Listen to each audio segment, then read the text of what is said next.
Es una bendición, un privilegio. Así que para que sepan que todos cuando brindamos, estamos dando para ayudar a los hermanos que están huyendo de Corea del Norte de la persecución por ser cristianos. Llegan a un lugar, un centro de refugio en China, ¿no? Y ahí los reciben, los alimentan porque viven muchos en muy malas condiciones y otros están tomando ánimo. Son capacitados y entrenados como misioneros y muchos vuelven a Corea del Norte a evangelizar a su familia, so pena de que los pillan y ustedes saben. Y bueno, Daniel habló de los cristianos en Siria, los están crucificando. Quiero que sepan esto, los están crucificando literalmente y una vez que los crucifican le están disparando por la espalda. Pero no un balazo, le están descargando entre 2 o 3, todo el cargador de la ametralladora, más de 70 tiros, como un odio contra los cristianos, contra niños. Vimos un video que yo no quise ver el otro día, como a una chiquitita, cómo la golpeaban, un odio que tienen. Entonces, para que oremos por estas personas, ayer salieron a protestar con la cruz, que es el símbolo, ¿cierto?, del cristiano, y de verdad expusieron sus vidas, pero fueron valientes. Así que para que en sus oraciones puedan tener a estos cristianos, son coptos, cristianos griegos, protestantes y católicos. Cuando nosotros pensamos en eso, pensamos en la cosmovisión sudamericana del católico. No, allá son cristianos, aman a Jesús. Y ellos están exponiendo sus vidas por la causa de Cristo. Así que eso, darles la bienvenida nuevamente y quiero que abran sus Biblias ahora en el capítulo 1 del Evangelio de Lucas. La semana pasada hice una breve introducción al Evangelio de Lucas porque teníamos que conocer algunos aspectos histórico que en realidad donde se enmarca esta escritura. Recuerden que los evangelios se escribieron, o cada libro que tenemos en nuestra Biblia se escribió en un contexto. Algunos, por ejemplo, como David, escribió pastoreando en los montes, ¿cierto?, de Israel. Y Dios le daba entonces a él la inspiración y escribía los salmos hermosos que nosotros tenemos. No todos, porque no todos los escribió él. Y cuando llegamos al contexto del Nuevo Testamento, Marcos fue el primero que escribió el Evangelio. Marcos es el primer Evangelio. Y de ahí se nutre Mateo, se nutre Lucas. Pero también se nutre de la historia que las mismas personas que experimentaron un encuentro personal con Jesús, ¿cierto?, le entregaron a Lucas. Recuerden que el Señor Jesucristo preparó a 70 líderes y los envió de 2 en 2. Entonces ellos son la fuente donde también se nutrió Lucas para escribir el Evangelio. Lucas comienza en el capítulo 1 haciendo un breve repaso nada más. Dice, puesto que ya muchos han tratado de poner en orden la historia de las cosas que entre nosotros han sido ciertísimas, él no está, ¿cierto?, tratando de disminuir el potencial de estas cosas que ya habían sido ciertas y que algunos habían tratado de escribirlas. Pero Lucas, en el versículo 3 dice, me ha parecido también a mí, después de haber investigado con diligencia todas las cosas desde su origen, escribírteles, oh excelentísimo Teófilo. Entonces, Lucas, ¿cierto?, él hace una investigación. Él era un médico, es un historiador también, uno de los grandes historiadores junto a Flavio Josefo, a Plinio, historiadores romanos. Lucas, ¿cierto?, es un gran historiador porque frente al relato bíblico coloca lugares, coloca personas, ¿cierto?, para reforzar precisamente el mensaje que él quiere transmitir. ¿Cuál es el mensaje? En Lucas está resumido en una cápsula, por decirlo así. En el capítulo 19, versículo 10 de este libro, es el centro del mensaje de Lucas. Lucas 19:10 dice, porque el Hijo del Hombre vino a buscar y a salvar lo que se había perdido. Jesucristo vino a buscar y a salvar lo que se había perdido. Esta es la cápsula, el centro principal del mensaje que quiere comunicar Lucas. Por lo tanto, podemos ver en el versículo 3 2 o 3 cosas que son sumamente importantes. Primero, la fe cristiana no es un salto al vacío, no es un salto ciego, ¿cierto?, para abrazar una idea, ¿cierto?, una como visión nueva, ¿cierto?, a ciegas. No, Lucas se tomó el tiempo para investigar y poner entonces todas las cosas en orden. Es interesante porque Pedro, el apóstol, escribe que nosotros debemos estar preparados siempre cuando alguien demande razón de la fe que hay en nosotros. En otras palabras, ¿qué es lo que creemos y por qué lo creemos? Nosotros tenemos como cristianos entonces que tener evidencia, ¿cierto?, o argumentos sólidos para informar, compartir la razón de nuestra fe. Hoy día mucha gente dice creer en Dios, pero la Biblia enseña, las Escrituras enseñan que en el mundo espiritual los demonios también creen, pero tiemblan. Y la gente frente a la ignorancia, entonces, prefiere rechazar las Escrituras, el testimonio de Jesucristo y seguir con su propia vida.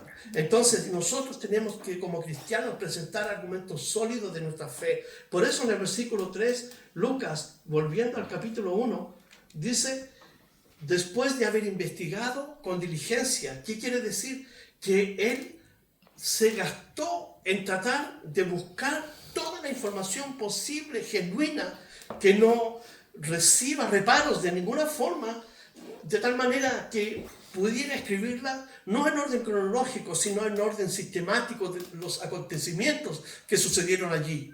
Lucas, recuerden, fue un compañero de Pablo desde cuando Pablo va, ¿cierto?, a Bitinia y hasta cuando es asesinado por Nerón en el año 64, donde le corta la cabeza, ¿cierto? Lucas es compañero de Pablo. Entonces Lucas se retroalimentó también de la mejor fuente que pudo haber tenido el apóstol Pablo, de Juana, cuyo esposo era intendente de Herodes, las mujeres, los 70 y todos. Entonces Lucas tiene una fuente, ¿cierto?, para investigar y ponerla en perspectiva para que nosotros, ¿cierto?, hoy día, en el siglo XXI, tengamos confianza de que lo que nosotros tenemos es un trabajo acabado, guiado por Dios. Dios inspiró a Lucas para escribir. Y compartimos el domingo pasado que la inspiración consiste no en una técnica como de dictado. De hecho, en el espiritismo tú puedes encontrar ese tipo de, ¿cierto?, de fórmulas, donde el medium, ¿cierto?, a través de un dictado, de un espíritu, comienza a escribir mensajes para entregarlo a familias, a personas o a la comunidad. Hoy día tenemos esos medios en la televisión. Ellos nos dicen que va a pasar en el año 2025. Ellos quieren darnos, ¿cierto? Pero nosotros tenemos la mejor información genuina que viene directamente, inspirada por Dios. Entonces, frente a la inspiración, que es la forma en que Dios preserva por medio de su Espíritu que este mensaje que nosotros recibimos sea tal cual estaba en los idiomas originales, tenemos también otra puerta que se llama revelación. Dios nos está revelando su verdad, su voluntad. Por eso Lucas dice, me ha parecido a mí. Entonces Dios no está en contra de que usemos nuestra razón y nuestra inteligencia cuando lo usamos a su servicio. Hoy día, de hecho, muchos científicos se están volviendo cristianos. Y quiero decirles que la teoría del Big Bang está siendo desechada totalmente en el mundo académico. ¿Por qué? Porque descubrieron que hay constelaciones y hay galaxias que son mucho más antiguas que la propia, ¿cierto?, teoría del Big Bang que ellos, ¿cierto?, predican y enseñan y abrazaron ciegamente. Pero la fe cristiana no es un paso ciego, es abrazar la verdad que viene de Dios revelada. La revelación significa que Dios quita el velo y ahora nos muestra lo que Él desea para que nosotros podamos vivir y caminar en esta verdad. Entonces, ¿a quién le escribe? Lucas le escribe a Teófilo. No se sabe quién es Teófilo. Probablemente en el mundo de la especulación sea un dignatario romano, ¿cierto? De mucha influencia, ante quien Lucas como médico, siendo tal vez un esclavo, le está escribiendo. ¿Para qué? Para que el versículo 4 nos da la razón. ¿Por qué le escribe? Para que conozca bien la verdad de las cosas en las cuales ha sido instruido. Entonces todo el mundo en ese tiempo, recuerden que Lucas escribe 30 o 31 años después que Jesucristo murió y resucitó. Entonces la información que está circulando en el mundo judío y en Europa, en Roma, en todas partes, es que el Mesías, Dios, visitó al hombre en Jerusalén, fue crucificado, pero resucitó. Y ese era el mensaje primordial de la iglesia cristiana primitiva. Iban diciéndole a todo el mundo: Jesús ha resucitado, Jesús ha resucitado. Y eso a pesar de que exponían su propia vida, ¿cierto?, por causa de este mensaje. Entonces él le escribe a este hombre. ¿Para qué? Para que conozca bien la verdad. La verdad. Jesús dijo: yo soy la verdad. Entonces la verdad no es un concepto filosófico, no es un concepto político ni religioso. La verdad es una persona, Jesucristo. Y Jesucristo dijo: si el Hijo del Hombre os libertare, es decir, la verdad misma nos libera verdaderamente para ser libres. Entonces Lucas escribe precisamente para ilustrarle todo contexto de la verdad de Dios a este hombre. Y ahora continuamos entonces en el versículo 5 al 7. Es interesante que el primer capítulo tiene 80 versículos. No los vamos a ver todos hoy día, pero en nuestras Biblias, ¿cierto?, hay una separación de versículos y capítulos, y está con comas y puntos. En el idioma original, en los originales, no habían comas, no habían puntos, no había punto aparte. Se escribían de una sola forma. Entonces, es directo. Entonces, claro, personas que Dios usó nos ayudan por lo menos a ubicarnos en un contexto, ¿cierto?, para tener una mejor comprensión de la Escritura. Así que la división que tengo prácticamente es la misma que está en sus Biblias. Del versículo 5 al 7 nos dice así: hubo en los días de Herodes, rey de Judea, un sacerdote llamado Zacarías, de la clase Abías. Su mujer era de las hijas de Aarón y se llamaba Elizabeth. Ambos eran justos delante de Dios y andaban irreprensibles en todos los mandamientos y ordenanzas del Señor. Pero no tenían hijo, porque Elizabeth era estéril y ambos eran ya de edad avanzada. En estos 3 primeros versículos, Lucas está poniendo entonces en orden toda la historia para que nosotros conozcamos desde el principio. ¿Qué nos va a relatar? Nos va a relatar el nacimiento de Juan Bautista, el nacimiento de Jesucristo, la anunciación del nacimiento de Jesucristo. Nos va a enseñar entonces cómo María, ¿cierto?, recibe esta noticia, la intervención del ángel. Nos va a enseñar Elizabeth cuando queda embarazada. En fin, entonces Lucas está poniéndonos toda la información delante. Dice que entonces en los días del rey Herodes, este es Herodes el Grande. Herodes el Grande era un asesino de primera mano. Él mató a sus hijos, a su hija, a su esposa, a su nuera, por miedo a perder la posición de poder que Roma, ¿cierto?, le había entregado para ser gobernador de Judea. Herodes, ¿cierto?, es descendiente de Esaú. Esaú es un hombre carnal que no quiere saber nada de Dios frente a su hermano Jacob, ¿cierto?, que huye de él por miedo a ser asesinado. Pero Herodes tenía una fama, ¿cierto?, de ser un criminal, un asesino. Y él murió, fíjense, y este dato es interesante, murió el año 4 antes de Cristo. Entonces, cuando Jesús nació, ¿cierto? Herodes todavía estaba vivo.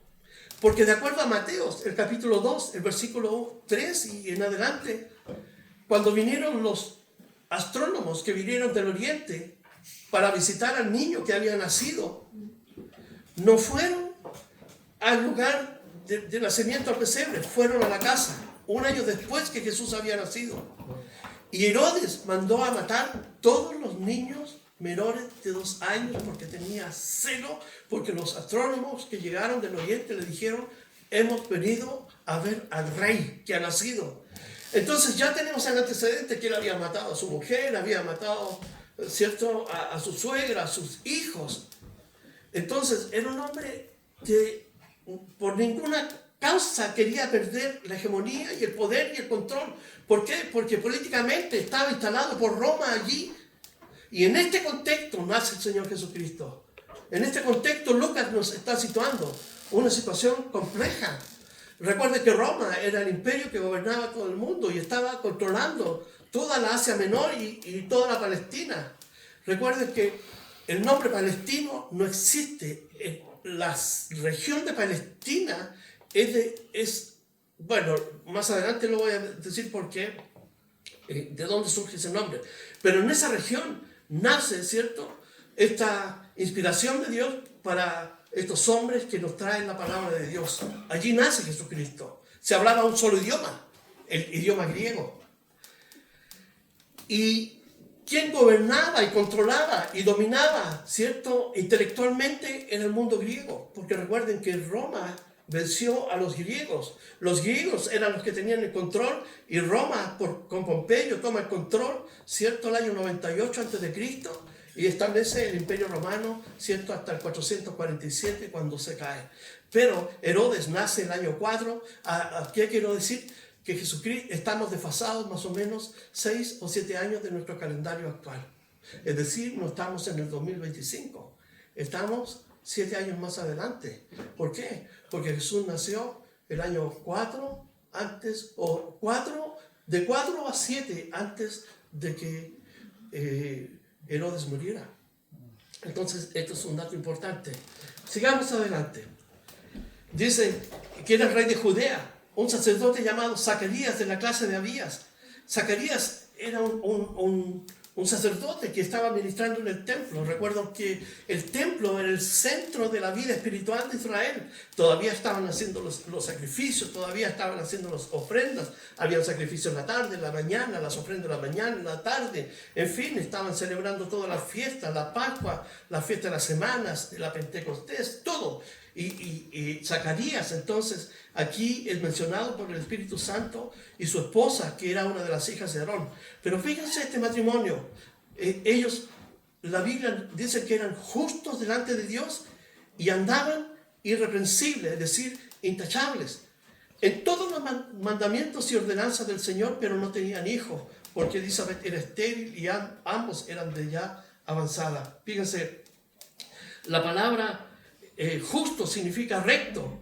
Fíjense que esta clase de justicia la encontramos en los hombres del Antiguo Testamento que vivían, ¿cierto?, en justicia porque ellos cumplían los mandatos de la ley. Eran pecadores como ellos, pero iban al templo. ¿A qué? A ser perdonados en el día de Yom Kippur, por ejemplo, cuando estaba la expiación. Y Dios nos muestra este matrimonio, ¿cierto?, antes de la cruz, que eran hombres justos delante de Dios, vivían conforme a la palabra de Dios. No estoy diciendo que no eran pecadores, porque Romanos 3:20 dice que todos somos pecadores. Romanos 6:23, que la paga del pecado es muerte. Y Romanos 3:10 dice que no hay ningún justo, ni aun uno.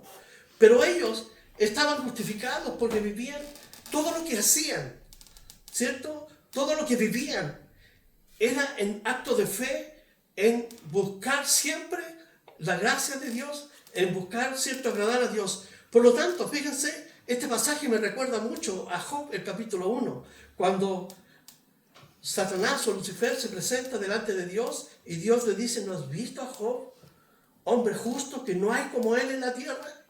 Entonces a esa clase de justicia se refiere, que sus actos eran justos. Es decir, ellos no se proponían ofender ni desagradar a nadie. Ellos lo único que querían, servir a Dios con todo su corazón. Pero tenían un reparo. Elizabeth era totalmente estéril. Y ser estéril en el Medio Oriente en este tiempo significaba, ¿cierto?, un acto ofensivo ante la sociedad. Era considerado un acto ofensivo. ¿Por qué? Porque la gente pensaba que a consecuencia de algún pecado escondido, esa mujer, Dios no le daba la oportunidad de tener un bebé. Para que vean, una sociedad totalmente oprimiente. Había una tensión súper fuerte para las mujeres que no tenían entonces el poder de tener hijos. Era una sociedad sumamente castigadora contra la mujer. Si eres estéril, entonces porque tienes un pecado, porque estás, ¿cierto?, viviendo una vida que a Dios no le agrada. Pero vamos a ver una cosa aquí importante. A pesar de que ellos eran justos, eran irreprensibles, ¿cierto?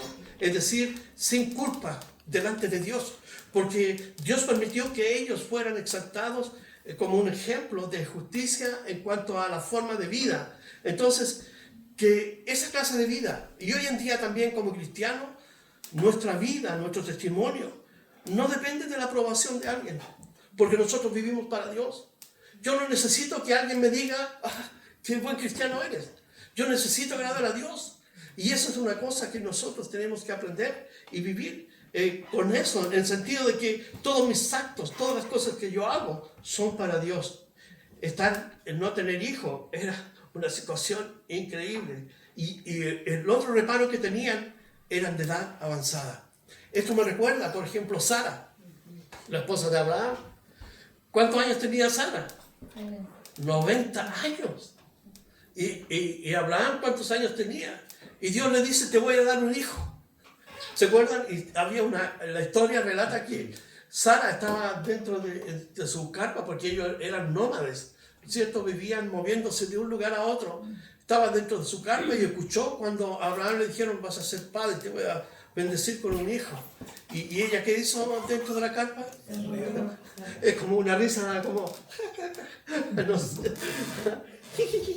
Como 90 años, voy a, ¿cierto?, tener un hijo a esta edad, ya todo el sistema está colapsado, la entropía lo hizo bolsa. Entonces estamos, pero Dios, que es fiel y que es poderoso, no tiene impedimentos para actuar sobre la vida de una persona, sobre una situación. ¿Por qué? Porque Él es Dios.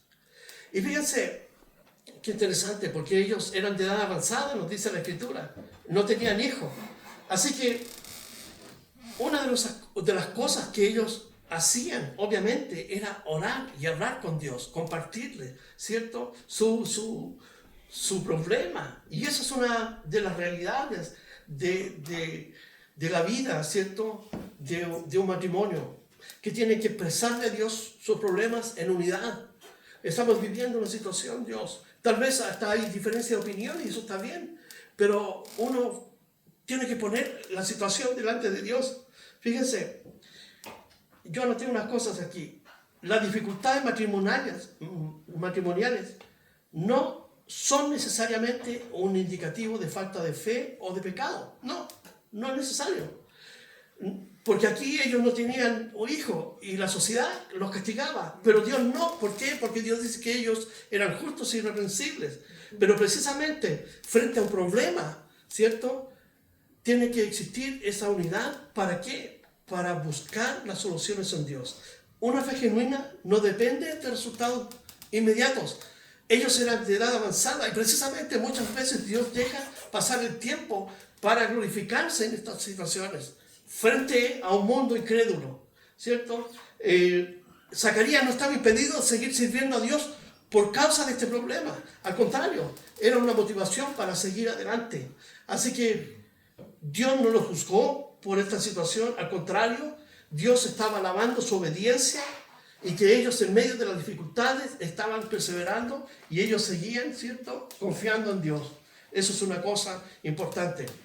Pero lo más increíble que podemos ver en estos 3 versículos, que Dios los ve justos, que la fe frente a un problema no se estanca por las circunstancias. No debiera estancarse por las circunstancias. Porque nuestra fe debe estar puesta en las promesas de Dios. Y no en aquellas cosas, ¿cierto?, que aparentemente son murallas que a veces mismo nosotros levantamos, ¿cierto? Y que impiden a nosotros descansar en Dios.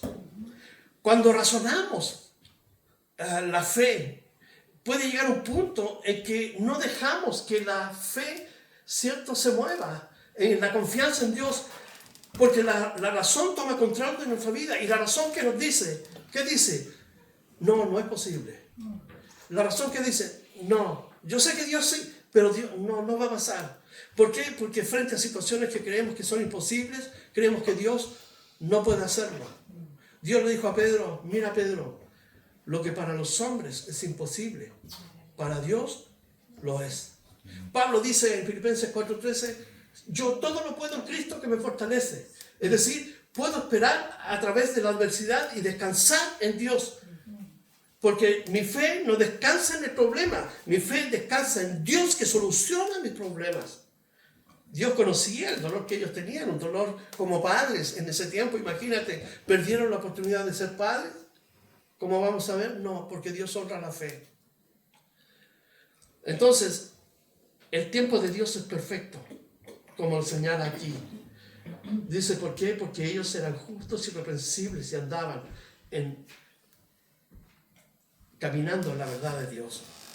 Entonces vamos a avanzar del versículo 8 en adelante para ver ahora el nacimiento que es anunciado de Juan Bautista por Gabriel. Este Gabriel es uno de los arcángeles junto a Miguel que protegen y cuidan al pueblo de Dios. Este arcángel Gabriel fue el que le dio la profecía de las 70 semanas a Daniel en el capítulo 9. Este mismo Gabriel. Y como ven, los ángeles están al servicio de aquellos que aman a Dios. En Hebreos nos dice que algunos sin saber alguna vez hospedaron hasta ángeles. Y eso es importante. Considerar que los ángeles viven en el mundo cierto dimensional de Dios, pero tienen la habilidad de pasar a este mundo. Tienen la posibilidad de materializarse. Los ángeles visitaron a Abraham. Los ángeles visitaron a los 3 amigos de Daniel cuando estaban en el horno. Y un ángel consoló a Jesús cuando estaba en el huerto de Getsemaní. Entonces, los ángeles son aquellos entes, seres espirituales que vienen para traernos cierto consuelo de Dios, para estar con nosotros, para apoyarnos. Y eso es una verdad bíblica. Tenemos que reconocerlo así. Dice en el versículo 8, aconteció que ejerciendo Zacarías el sacerdocio delante de Dios según la orden de su clase, es decir, él pertenecía a la clase de Abías. Habían 18,000 sacerdotes en aquel tiempo y le correspondía 2 veces al año a la cantidad de sacerdotes que habían. Por lo tanto, tenían que estar una semana dentro del templo ministrando. Así que le correspondió a Zacarías, de acuerdo a Primera de Crónicas 24, ahí está la designación por orden de familias sacerdotales, ¿cierto? Y a él le correspondió entonces estar una semana dentro del templo. Dice, según la orden de su clase, conforme a la costumbre del sacerdocio, le tocó en suerte ofrecer incienso entrando en el santuario del Señor. Recuerden que el templo, al igual que el tabernáculo, estaba dividido en el patio. Dentro estaba el lugar santo, donde estaba la mesa de los panes, que representa a Cristo Jesús con el pan de vida. Estaba el candelabro de los 7 brazos, que representa a Cristo, la luz del mundo. Y estaba el altar del incienso, y allí tenía que ministrar, que es un símbolo de las oraciones de los creyentes. Entonces tenía que estar ministrando allí. Y en el lugar santísimo estaba entonces el arca del pacto y el propiciatorio. Dentro del arca del pacto, ¿qué estaba? Los 10 mandamientos, la vara de Aarón que reverdeció y un poco de maná. Y sobre esa arca estaba el propiciatorio, que eran 2 querubines con sus alas, y allí el sacerdote una vez por año ponía la sangre del cordero para expiar, ¿cierto?, cubrir los pecados del pueblo una vez por año. Dice ahí, entonces entrando en el santuario del Señor, y toda la multitud del pueblo estaba afuera orando a la hora del incienso. Mire, el pueblo estaba orando en ese tiempo. Y qué bien hace cuando la comunidad ora, porque facilita las cosas a Dios. Cuando oramos, Dios se puede mover fácilmente. Pero cuando nos quedamos así solamente en el problema, entonces Dios se toma su tiempo, porque tiene que esperar que nosotros reaccionemos en su dirección.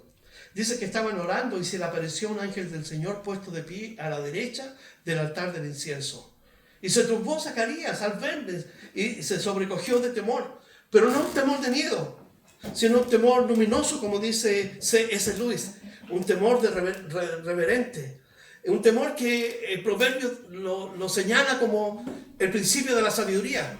El principio de la sabiduría es el temor a Dios, un temor de reverencia, porque nadie podía ingresar ahí sin que no fuera muerto. Por lo tanto, se sobrecogió de temor, dice ahí, estaba, ¿cierto? Y le dice en el versículo 13, pero el ángel le dijo, Zacarías, no temas. Fíjese que esta palabra, no temas, está 365 veces en nuestra Biblia. Uno para cada día. No temas, no temas. Y ayer nosotros con Mónica nos dio tanta pena. En nuestra calle, al final, casi al bosque, el jardín botánico, vivimos para una chica de 22 años. Se colgó. 22 años. Y yo dije, ¿qué pasó con esta chiquitita? ¿Por qué se suicidó? ¿Por qué? 22 años, una vida por delante. Imagínate. Y en un mundo que está cegado, que no quiere ver la verdad de Dios, porque están siendo bombardeados todos los días, con ideas, ¿cierto?, contrarias a Dios. Ellos tienen miedo y lo que más lamento es que ella está en un lugar en este momento sufriendo. Su dolor que la condujo al suicidio no es nada con lo que ella está experimentando ahora para siempre, para siempre, para siempre, para siempre, para siempre, para siempre, para siempre. Qué tremendo, 22 años. Por eso que nosotros tenemos que hablarle a nuestros hijos, a nuestros familiares, a nuestros amigos, que busquen a Dios mientras pueda ser hallado, antes que sea demasiado tarde. Zacarías le dijo al ángel, no temas. Fíjese lo que le dijo, porque tu oración ha sido oída. El texto en ninguna parte nos dice que Elizabeth y Zacarías oraban, pero lo hacían. ¿Por qué? Porque ellos eran irreprensibles y justos.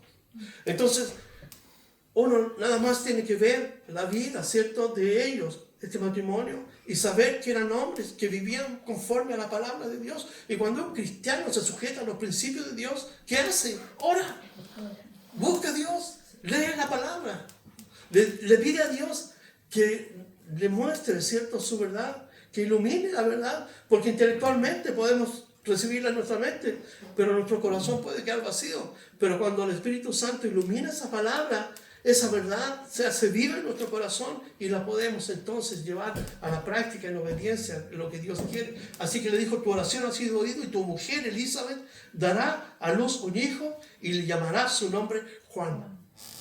En aquel tiempo, en el oriente, todavía hoy, pero más en aquel tiempo, el nombre tenía una significancia sumamente relevante.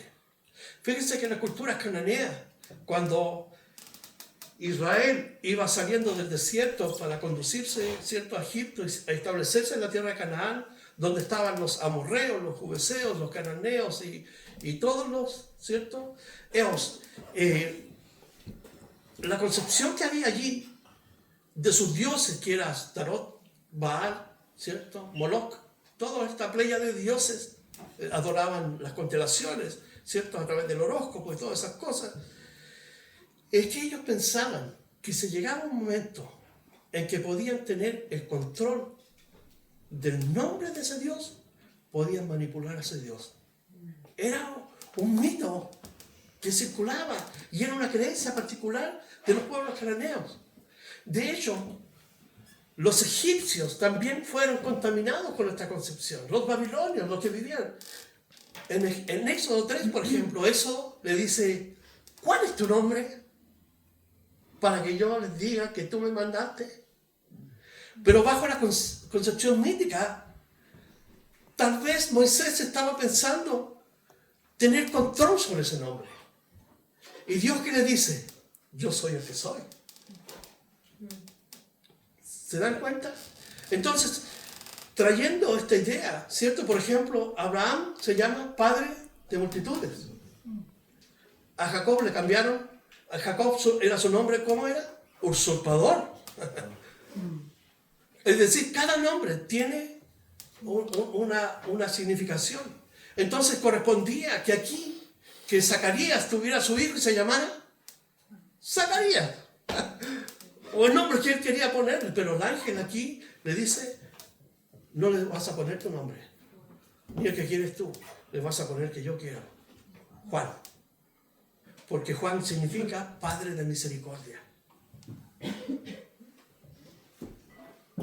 Entonces le dice, y llamarás su nombre Juan, y tendrás gozo y alegría, y muchos se regocijarán de su nacimiento, porque será, fíjese, grande delante de Dios. No beberá vino, que en ese tiempo, ¿cierto?, era el vino de la cultura judía, que ellos tenían el vino, las vides, era propio de la cultura judía, trabajar en la tierra por medio de la uva. Y no beberá sidra. Y aquí literalmente es como no va a tomar whisky, no va a tomar ron, no va a tomar cachaza, no va a tomar nada de eso. ¿Por qué? Porque será un hombre santo, puro. Dice, porque será grande delante de Dios. Muchos nos asocian que él era un nazareno y probablemente era un nazareno. Muchos dicen que era también un esenio, pero eso lo vamos a ver cuando estemos en el capítulo 2, ya respecto a quién eran los esenios, fue la contribución que trajeron a nuestros días y cómo Juan Bautista se aisló al desierto, ¿cierto?, por causa de lo que estaba pasando en el templo y con los fariseos y con el pueblo. Dice aquí el versículo 15, será grande delante de Dios, no beberá vino ni sidra, dice, y será lleno del Espíritu Santo aún desde el vientre de su madre. Qué interesante lo que está diciendo aquí el autor. Un chico va a ser lleno del Espíritu Santo, pero vamos a ver que su madre recibe la plenitud del Espíritu y bueno, obviamente todo su ser que estaba allí. Dice aquí, y hará, fíjense, ¿por qué Dios quiere que venga Juan? ¿Por qué quiere que venga? Y es un profeta después de 400 años. Israel, fíjense que después de el último libro de la Biblia, ¿cuál es? Perdón, del Antiguo Testamento, mala pregunta. ¿Cuál es el último libro del Antiguo Testamento? Malaquías. ¿Cuál fue el último libro en ser escrito? Malaquías y Nehemías. Cuando leas Nehemías, tienes que leer Malaquías. Cuando leas Esdras, tienes que leer Ageo y Zacarías, que son los últimos libros en escribirse en el canon del Antiguo Testamento. Y después de Malaquías, por 400 años, Israel, Dios los dejó en silencio, en pausa. Dios no levantó ningún profeta. Los hombres inspirados por Dios para llamar al pueblo, ¿cierto?, al arrepentimiento, porque después que Israel fue liberado del cautiverio babilónico, que fue más o menos el 586, fueron llevados 70 años más adelante, ¿cierto?, que fue la profecía de Jeremías, y de ahí comenzaron entonces a llegar a Israel en pequeños grupos, Nehemías, Esdras, ¿cierto? Pero ¿saben qué? La mayoría de los judíos se quedó en Babilonia, porque estaban como colonos, así, inmigrantes, fueron llevados cautivos, pero los que nacieron se quedaron ahí. ¿Por qué? Porque Babilonia era como Nueva York, tenía todos los adelantos, tenía todo. No querían volver a una tierra que estaba destruido el templo, destruida las murallas y todo. ¿Quién quería volver? Pero ellos volvieron. Pero ¿a qué voy? Que Dios por 400 años no le habló por medio del profeta. Allí vino, ¿cierto?, Grecia. Vinieron Antíoco Epífano, los Seleucidas, vino la revuelta de los Macabeos y todo eso. Ahí el Hanukkah, las fiestas judías, ¿conocen esa fiesta? Porque estaban los griegos dominando por medio de los Seleucidas y vinieron los Macabeos, ¿cierto?, por Judas Macabeos y sus hermanos, y lograron y expulsaron entonces a estos griegos, ¿cierto? Y la celebración es la fiesta de las luces, el Hanukkah. Celebran entonces, ponían luces en sus casas para celebrar la vuelta al templo, la vuelta de nuevo con Dios. Pero están saliendo de eso y llegaron los romanos atrás. Así que, chuta, salieron de una en otra, pero Dios no les hablaba. Pero Dios ahora, después de 400 años, 400 años, ¿cuántos años estuvieron en Egipto? 430 años estuvieron en Egipto. 400 años, porque 30 años antes le dijo a Abraham que iban a ser esclavos. Y entonces se dan cuenta que Israel, por su desobediencia, pasaba de cautiverio en cautiverio, con los egipcios, con los asirios, con los babilonios, con los griegos, con los medo-persas, con los romanos. En el año 70 los romanos destruyeron. En 1943, cuando empezó la Segunda Guerra Mundial, los alemanes, los persas los iban a destruir, lo que es Irán hoy día. Y ayer o antes de ayer se celebró la fiesta del Purim, que es precisamente la liberación maravillosa de Dios de Israel por medio de la reina Esther. ¿Se acuerdan? El libro Esther.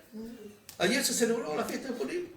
¿Por qué? Porque Dios los libró milagrosamente de que, si usamos el nombre actual, que Irán los destruyera a todos, porque había una orden para destruirlos a todos. Como hoy día quieren destruirlos a todos. Entonces se dan cuenta que han pasado de cautiverio en cautiverio por desobedecer a Dios, y ellos fueron llamados por Dios para ser una nación santa, un pueblo para pronunciar, ser testimonio ante las demás naciones, donde ahora se levantaba el único Dios verdadero, un monoteísmo, frente al politeísmo, ¿cierto? Y al panteísmo de todas las naciones paganas. Israel tenía que ser luz, pero aquí estamos, 400 años, viene Gabriel y le dice a Zacarías: Zacarías, tú vas a ser el papá del próximo profeta. ¿Qué dirías tú? 400 años después, y viene el ángel, y más encima Gabriel. Fíjense lo que le dice Gabriel. Está dando las características y las cualidades del ministerio. Aquí dice: hará que muchos, el 16, que muchos de los hijos de Israel se conviertan al Señor. Un pueblo bien dispuesto. Hará que muchos de los hijos de Israel se conviertan al Señor de ellos, e irá delante de él, fíjense, con el espíritu y el poder de Elías. Juan Bautista no era Elías, pero era como Elías. ¿Por qué? Porque se vestía igual que Elías. ¿Cómo se vestía Juan Bautista? Con piel de camello. ¿Y qué comía? Rica la langosta. Y miel silvestre, ¿cierto? Andaba él, ¿cierto? Entonces, ¿Elías cómo se vestía? Con piel de cuero, andaba ahí. ¿Y qué comía? Lo que cayera. Hasta a veces los pájaros le traían comida. En una oportunidad los cuervos le trajeron carne. Entonces dice: irá delante de él. ¿Delante de quién? De Jesús. Delante de Jesús, con el espíritu y poder de Elías, para hacer volver los corazones de los padres a los hijos y de los rebeldes a la prudencia de los justos. Entonces, ¿qué? Trae un mensaje potente. ¿Para qué? Para que haya una conversión en las familias y en aquellos que están viviendo en rebeldía, y que se vuelvan a Dios. Es decir, hombres, mujeres que nuevamente sean devueltos a una relación y convivencia con Dios. Entonces dice: y de los rebeldes, de los hombres contumaces, que conociendo tal vez la verdad de Dios, pero no quieren obedecerle, y que ellos sean transformados en hombres prudentes, que vuelvan a la prudencia ¿de qué? De los justos. ¿Por qué? Porque todavía no está la cruz. Ya va a venir la cruz, para preparar al Señor un pueblo bien dispuesto. Entonces, Juan Bautista iba a ser el precursor, el hombre que iba como a aplanar la calle para que Jesucristo entrara con el mensaje, y de tal manera que la gente pudiera recibir el mensaje y convertirse al Dios vivo. Entonces dice el 18: dijo Zacarías al ángel: ¿en qué conoceré esto? Aquí fue mala pregunta de Zacarías. ¿Por qué? Porque Zacarías era un sacerdote. Debía conocer las profecías del Antiguo Testamento, de Malaquías, las profecías de Zacarías, las profecías de Isaías, que Dios, por medio de la Virgen, iba a traer ¿a quién? Al Salvador, pero también iba a traer a Elías. Entonces, la pregunta que hace es como la pregunta que hace Nicodemos cuando Jesús le dice, Nicodemos, en Juan 3:3, tú tienes que nacer de nuevo. Y le dice, pero ¿cómo? Le dice, tengo que volver al vientre de mi madre. Y Jesús, ¿qué le dijo? ¿Cómo tú, siendo maestro, me preguntas estas cosas? Porque Jesús daba por sentado que él, como un conocedor de las escrituras del Antiguo Testamento, tenía que saber de esto. ¿Por qué? Porque en Jeremías 31:33, la profecía de Jeremías decía que venían días en que Dios iba a hacer un nuevo pacto con la casa de Israel y que iba a escribir sus leyes en su mente y en sus corazones. Por lo tanto, Nicodemos tenía que estar al tanto como Zacarías debía conocer las profecías del Antiguo Testamento. Entonces, esta pregunta nunca debió haberla hecha. Pero qué bueno que esté para mostrarnos que somos débiles y que fallamos. Y que no nos creemos, ¿cierto? Porque a lo mejor leemos la Biblia, pensamos que o un libro de la Biblia que la conocemos toda, pero no es así. Esto nos muestra la vulnerabilidad del ser humano, del hombre. Pero fíjese, Dios ve la fidelidad, no nuestros errores, porque nuestros errores ahora, ¿dónde están? En la cruz con Cristo crucificado. Entonces dice aquí, Zacarías en el 18, ¿en qué conoceré esto? Porque yo soy viejo y mi mujer de edad avanzada. Fíjense, antes de entrar a la respuesta del ángel, ¿qué es lo que ponemos siempre delante de Dios cuando enfrentamos una situación o un conflicto? El problema. Nos enfocamos en el problema. Y una de las cosas que tenemos que hacer como cristianos es enfocarnos en las obras y maravillas de Dios. En Apocalipsis dice, grandes y maravillosas son tus obras, oh Señor Dios Todopoderoso. Justos y verdaderos son tus caminos, oh Rey de los santos. Dice en los Salmos, ¿cierto? Que Dios está a favor nuestro. He aquí estoy contigo. ¿Y cuántas veces posteamos los versículos, los conocemos? Y sabemos que, pero la flaqueza y la vulnerabilidad de nosotros como seres humanos siempre nos lleva a inclinarnos al problema, a enfocarnos en el problema, en la situación conflictiva, ¿cierto? En vez de enfocarnos y levantar la mirada en Dios que puede resolver nuestros problemas. ¿Cuál fue el problema que le planteó Moisés a Dios cuando le dijo, este es mi nombre, yo te voy a enviar para que les hables a los hijos de Israel? ¿Qué le dijo Moisés? Oye, pero ¿cómo me mandar a mí si yo soy tartamudo? ¿Y qué le dijo Dios? Ya no te da problema, tu hermano ora por ti. ¿Se dan cuenta que Dios siempre tiene una solución? Pero nosotros tenemos que aprender que enfocarnos en el problema, es una debilidad nuestra, pero que nos lleva a confusión. ¿Saben por qué? Porque disminuimos el potencial del Dios en el cual creemos. Creemos que Dios no es suficiente para solucionar el problema. ¿Se dan cuenta? Entonces se enfocó en el problema. ¿Qué dijo? Primero, se ahogó en el desconocimiento de la Biblia, y segundo, se enfocó en el problema. Dice, mi mujer y yo, de edad avanzada. ¿Acaso Zacarías no conocía la historia de Sansón? Acuérdense que la mamá de Sansón era estéril. ¿No conocía la historia de Samuel? La mujer de Samuel era estéril. ¿Acaso no conocía la historia de Sara? Sara era estéril. ¿Se dan cuenta que a veces el problema nos nubla? Nos saca las escrituras de nuestro corazón y nuestra mente para enfocarnos en el problema. Y esa es una estrategia que usa el enemigo de nuestras vidas. Porque Dios es real y el enemigo de nuestras almas es tan real. Entonces, ¿dónde es el ataque de Satanás? A nuestra mente, a confundirnos. A sacar nuestra mente de nuestra visión de Dios. Porque Hebreos 13:2-12 dice que debemos poner los ojos en Jesús, autor y consumador de nuestra fe. Pero viene el enemigo con los problemas y los agobios. ¿Y dónde poner el problema? Los ojos en el problema, en el problema. ¿Y sabes qué? Muchas veces estamos encerrados allí en el problema. Es una espiral sin fin.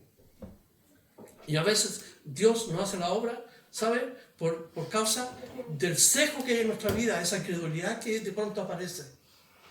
Aunque Dios no nos condena por eso, pero tenemos que estar prevenidos de esta forma de pensar y ver las cosas. Entonces dice el 19, yo, respondiendo al ángel, le dijo, yo soy Gabriel. O sea, Zacarías tenía que haberse caído de espalda, porque no hubiera caído de espalda, si me dice, yo soy Gabriel. Que estoy delante, ¿de dónde? De Dios. O sea, Gabriel iba y venía, iba y venía, iba y venía. Mira, la posición. Y he sido enviado a hablarte. Y esta es la misión de los ángeles, venir a traer mensajes. Bueno, hoy día Dios nos habla por la palabra. Dice, y darte estas buenas nuevas. ¿Por qué? Porque Dios ya hoy va a intervenir la historia. Fíjense cómo estaba el escenario. Un solo imperio. Un solo idioma, el griego. Estaba listo.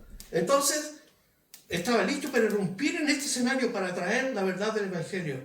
Entonces le dice en el versículo 20, y ahora quedarás, ¿qué? Mudo. Y no podrás hablar hasta el día en que esto se haga, por cuanto no creíste en mis palabras. La paradoja de orar no creyendo. Pero ¿cómo existe? Claro, Zacarías, es una prueba. ¿Cuántas veces hemos orado, pero no creemos que Dios puede obrar?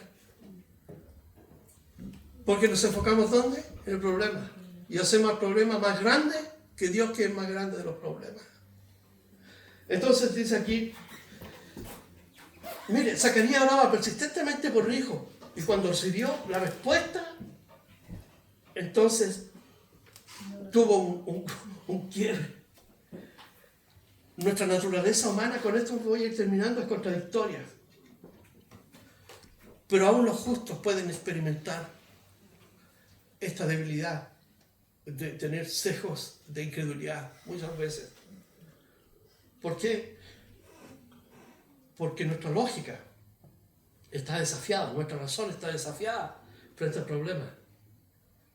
Porque Zacarías tal vez y su esposa pensaban, pero ¿cómo? Si ya somos viejos, se acabó todo el proceso, se acabó, ya estamos fuera de temporada. Entonces la lógica decía eso. Y la realidad, se miraban sus cuerpos. Pero Dios trasciende a nuestra lógica y a nuestros razonamientos. Y eso es maravilloso, porque es Dios. Y Dios solamente, ¿cierto?, puede intervenir como lo hizo y lo va a hacer con ellos. Fíjense, por tiempo su esperanza tal vez estaba disminuida. Y la paradoja, como yo anoté aquí, radica en pedir un milagro mientras asumimos que no ocurrirá. No pasa, no sucede. Creemos que Dios puede hacer algo, terminamos de orar, ¿y qué uno dice? No pasa. Así oraba Zacarías. Así oraba Zacarías. Mira, la oración no es tan solo debe expresar el deseo de las cosas que yo estoy poniendo delante de Dios, sino al mismo tiempo debe ir acompañada de esperanza. Eso es importante. ¿Por qué? Porque la esperanza me sostiene en creer que Dios sí va a cumplir su palabra. Fíjense, bueno, y aunque seamos creyentes comprometidos, y aunque podamos caer en el escepticismo, debemos confiar que Dios obra a pesar de la duda. Dios cumplió su promesa. Dios no depende de nuestra fe imperfecta. Porque cuando nosotros somos infieles, ¿qué dice la Escritura? Dios permanece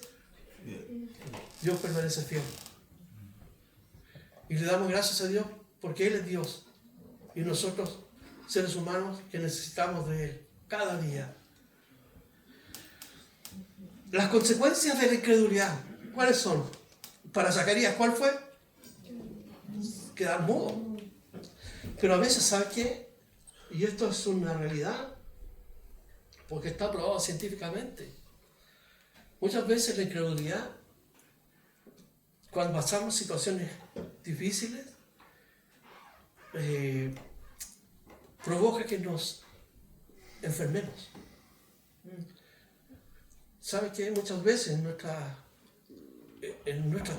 es tanta nuestra ansiedad que bajan nuestras defensas. Y eso es verdad. Por causa de la ansiedad y por causa del estrés. ¿Y cuáles son las consecuencias de estar estresado y ansioso? ¿Cuáles son las consecuencias? El colon irritable, se te inflama el colon, tienes jaquecas continuas, los lumbagos, está demostrado que los lumbagos son propios muchas veces de estar estresado.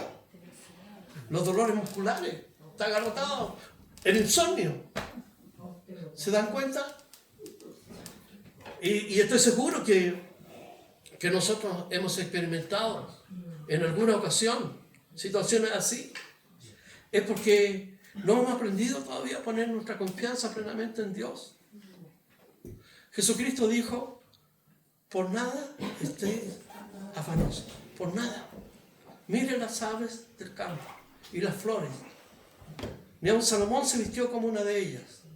¿No valen ustedes más que estos pájaros y que estas flores? Dijo Jesús. La palabra afán significa mente dividida, literalmente. Es decir, cuando estamos atravesando un problema y nos asalta el afán, se produce un quiebre en nuestra mente cuando no confiamos plenamente en Dios. Y sucede lo que le sucedió a Zacarías. Oraba sin fe y confianza. ¿Y saben qué? Y se nubló del conocimiento que él tenía de Dios, de las promesas del Antiguo Testamento. Porque hizo una pregunta fuera de contexto. Él no debió preguntar eso. Solamente puso su debilidad. Pero eso está bien, porque somos seres humanos y nos equivocamos. Pero debemos entonces confiar y aprender a confiar en Dios. Con esto termino. Pablo lo dijo en Filipenses, en el pasaje 4, 8 y 9, dice, por nada estén afanados, sino sean conocidas vuestras peticiones delante de Dios, con toda oración y, ¿qué dice? Ruego. Orar es una cosa, porque es hablar con Dios, pero rogar, ¿sabes qué? Es como la mamá de Sansón. ¿Qué hizo? Como la mamá de Samuel. ¿Qué hizo? Se derramó. Y fíjense que su oración ni siquiera era con palabras, la mamá de Samuel. Simplemente movía los labios. Entonces, no es una batalla donde yo tengo que luchar. Fíjense, tenemos que tener cuidado con esto. Para luchar, para sentir algo que me haga el clic y diga, Dios me escuchó. No, porque nuestra vida es un acto de fe. Y de confianza en su palabra. Si Dios lo dice, así tiene que ser. Así tiene que ser. Cuando Jesús dijo, pedid y se os dará. ¿Usted cree que estaba jugando con nosotros? Entonces, cuando pedimos, obviamente, va a haber una respuesta. Jesús dijo, llamad y se os abrirá. Golpead. Entonces, tenemos las escrituras que nos alimentan nuestra esperanza. No dejes que este cejo de incredulidad a veces se meta en nuestro sistema y afecte nuestra relación en el sentido de no poder creer que Dios es capaz de hacer su obra. Dios hace lo imposible. ¿Para qué? Para que nosotros estemos bien. Y con esto termino. El profeta que decía en el Antiguo Testamento, Dios tiene pensamientos de bien y no de mal para ustedes, de bien. Entonces, ¿cuáles eran los pensamientos de bien para Zacarías? Porque los vio que eran justos. A través de ellos vendría el precursor, Juan Bautista. No porque ellos fueran buenos, sino porque había algo en su corazón donde Dios derramó su gracia. Entonces tenemos que aprender a descansar en eso, en la obra de Dios, en su fidelidad, en sus promesas. Cuando venga un problema, tenemos que aferrarnos a lo que conocemos de Dios. No permitas que tu pensamiento y tu racionalidad, ¿cierto?, te sumerja en el problema. Tienes que ir a la fuente. Dios. Y Dios va a recompensar. Sin fe es imposible agradar a Dios. Porque el que cree que Él existe, ¿cierto? Dios es galardonador, recompensador de aquellos que creen que Él es capaz de hacer todas las cosas en nuestra vida. Así que tengamos confianza. Debemos creer que para Dios no hay nada imposible. Todo es posible si puedes creer. Vamos a ver. Padre, gracias por este tiempo de meditar en tu palabra, Señor. Agradecido por este ejemplo maravilloso en la vida de Zacarías y su esposa, un hombre justo, Señor. Que tú, Señor, llamaste para a través de él venir, Señor, Juan Bautista, el mayor de los hombres que ha existido en la tierra, según tu palabra. Señor, ayúdanos, Señor, cuando enfrentemos situaciones que sean conflictivas, que afecten mi vida, mi familia, Señor, a mi esposo, a mi esposa, a mis hijos. Señor, en vez de buscar una solución humana, racional, ayúdame, Señor, a descansar en ti, porque tú obras mucho mejor, Señor. Tú haces las cosas mejor y siempre, siempre tienes un propósito en todo lo que haces en nuestras vidas. Señor, gracias por este día, por todos los que estamos aquí, Señor, y ha sido una bendición nuevamente poder reunirnos en este lugar. En el nombre de Jesús te damos gracias. Amén. Amén.